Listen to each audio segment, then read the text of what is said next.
It's no secret that people don't like to be told what to do, and I'm as guilty of this as anybody. I know that for me, the more someone tells me that I cannot have fast food, I only want to have fast food all the more, right? If someone tells me that I can't do something, what do I want to do? Exactly that thing. I think that's a fairly common experience. In psychology, this idea is called reactance, which means that people don't like to feel like their freedom of choice is being threatened. If I feel like you're making me do something, you're trying to control me, I react really poorly to it. And a lot of times what happens is that people go ahead and do the opposite. They'll do something that completely counters the thing that they feel like they're being made to do. This is a problem for persuaders, because what is persuasion and influence but trying to get people to do the things you want them to do?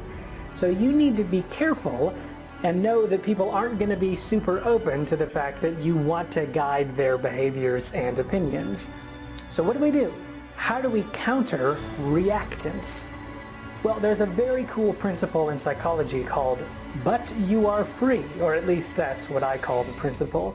The idea is that you want to assure people that you're not trying to threaten their freedom to choose, and they completely have freedom of choice in this instance, and then ask them to do something for you.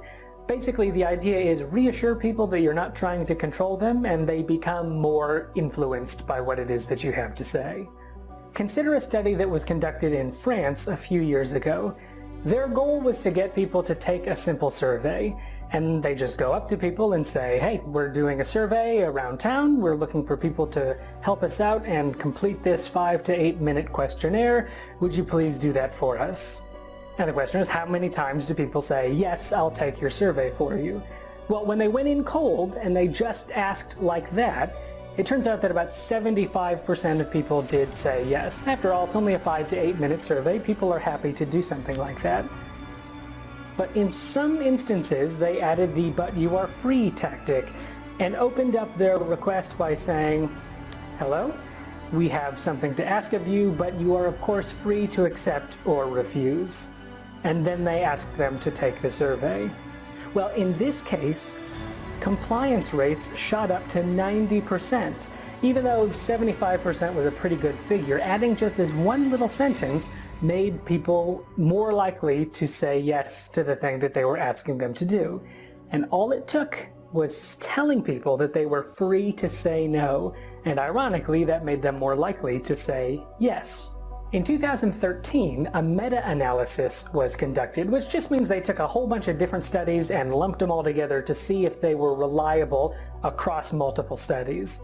And they found that across 42 different studies, the "but you are free" technique is a reliable and effective strategy.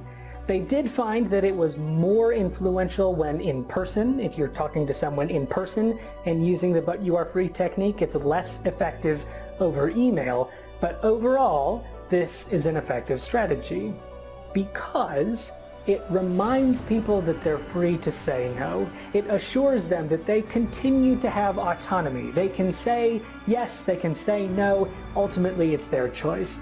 And it's so strange to me that reminding people that they can say no makes them more likely to say yes. So the next time you have a favor to ask, simply add these simple words: "but you are free to say no," and you might find that people become more likely to say yes.